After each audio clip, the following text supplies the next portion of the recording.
ಶಿಕ್ಷಕ ಅಂತಂದಮೇಲೆ ಶಿಕ್ಷೆ ಕೊಡೋ ಹಕ್ಕಿರುತ್ತೆ, ಹಾಗಂತ ಮಕ್ಕಳಿಗೆ ಹೊಡೆಯೋದು ಬಡಿಯೋದಲ್ಲ. ಸೊ ಬನ್ನಿ, ನಮ್ಮ ಶಾಲೆಯಲ್ಲಿ ನನ್ನ ಮಕ್ಕಳು ತಪ್ಪು ಮಾಡಿದ್ರು, ಅವ್ರು ಯಾವ ಥರ ಶಿಕ್ಷೆ ಕೊಟ್ಟೆ, ಅವರು ಅದನ್ನು ಯಾವ ಥರ ತಿಳ್ಕೊಂಡ್ರು ಅಂತ ನೀವೇ ನೋಡೋರಂತೆ. ಸೊ ನೀವು ಶಿಕ್ಷಕರಾಗಿದ್ದರೆ ಇದೇ ಒಂದು ಪನಿಷ್ಮೆಂಟ್ನ ಅಪ್ಲೈ ಮಾಡಿ ಖಂಡಿತವಾಗ್ಲೂ ತಿದ್ಕೊಂಡು ಅವರು ಮುಂದಿನ ಸಲ ಒಳ್ಳೆ ಮಕ್ಕಳಾಗಿ ನೀವು ಹೇಳಿದ ಕೆಲಸನ ಮಾಡೇ ಮಾಡ್ತಾರೆ. ಸೊ ಹೇಳೋ ರೀತಿ ಚೆನ್ನಾಗಿತ್ತು ಅಂತಂದರೆ ಯಾರು ತಾನೇ ಕೇಳಲ್ಲ. ಬನ್ನಿ ನಮ್ಮ ಸರ್ಕಾರಿ ಶಾಲೆ ಮಕ್ಕಳಿಗೆ ನನ್ನ ಜೊತೆ ಒಡನಾಟ ಮಾಡಿದ್ರು ಅಂತ ನೋಡೋಣ.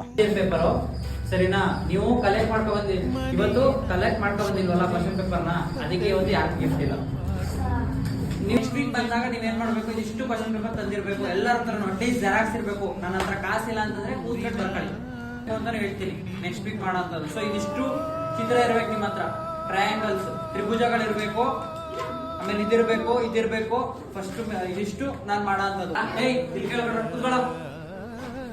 ಬಂದಾಗ ನಾನು ಏನ್ ಹೋಮ್ವರ್ಕ್ ಕೊಟ್ಟಿದ್ದೀನಿ ಅಂದ್ರೆ ಮಾಡ್ಬೇಕು, ಅದಕ್ಕೆ ನಿಮ್ಗೆ ನೆನ್ಪಿರ್ಬೇಕಲ್ವಾ, ಅದಕ್ಕೆ ಈ ಪನಿಷ್ಮೆಂಟ್. ಸೊ ಎಲ್ಲಾರ್ಗು ಏನಿಗೆ ಕೊಡ್ತಾ ಇಲ್ಲ ಈ ಸತಿ ಅಂತಂದ್ರೆ ಜೆರಾಕ್ಸ್ ಕ್ವಶನ್ ಪೇಪರ್ ಗಳೇನೈತಿ, ಕ್ವಶನ್ ಇಲ್ಲ ಅಂದ್ರೆ ನಾನು ಹಿಂಗೆ ಹೇಳ್ಕೊಡ್ತೀನಿ.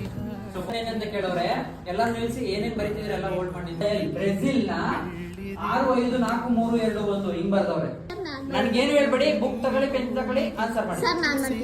ಡೈರೆಕ್ಟ್ ಆಗಿ ಹೇಳ್ಬೇಡಿ, ಬರ್ದಿರಿ, ಆಮೇಲೆ ಬೇರೆಯವ್ರು ನೋಡ್ಕೊಂಡ್ರೆ ನಿಮ್ಗೆ ತೊಂದರೆ ಆಯ್ತದೆ. ನಿಮ್ಗೆ ಫಸ್ಟ್ ಆನ್ಸರ್ ಮಾಡಿರೋದು ನಿನ್ನ ಹೆಸರು ಶಶಾಂಕ್. ಆನ್ಸರ್ ಮಾಡೋನೆ, ಕ್ಯಾಪ್ ಮಾಡಿಲ್ಲ. ಹಿಂಗ್ ಬಂತು ಅಂತ ಹೇಳ್ಕೊಡ್ತಾನೆ, ಕೇಳಿಸ್ಬೇಕು.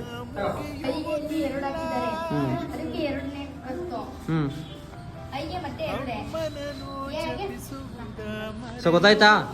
ಎಷ್ಟು ಜನ ಗೊತ್ತಾಯ್ತು, ಎಷ್ಟು ಜನ ಗೊತ್ತಾಗ್ಲಿಲ್ಲ? ಗೊತ್ತಾಗ್ಲಿಲ್ಲದವ್ರ ಕೈ ಐತಿ, ಗೊತ್ತಾಗಿಲ್ದವ್ರ ಕೈ ಐತಿ. ಇಬ್ರೇ ಬನ್ನಿಲಿ. ನೋಡಿದ್ರಲ್ಲ, ಮಕ್ಕಳಿಗೆ ಬೈದ್ರೂ ಅವರು ಏನು ಬೇಜಾರು ಮಾಡ್ಕೊಳ್ಳೋದಾರ ಥರ ಹೇಳ್ಕೊಡೋದೇ ಶಿಕ್ಷಕ. ಸೊ ಇವತ್ತಿನ ವಿಡಿಯೋ ಅಷ್ಟೇ, ಮುಂದಿನ ವಿಡಿಯೋದಲ್ಲಿ ಸಿಗೋಣ.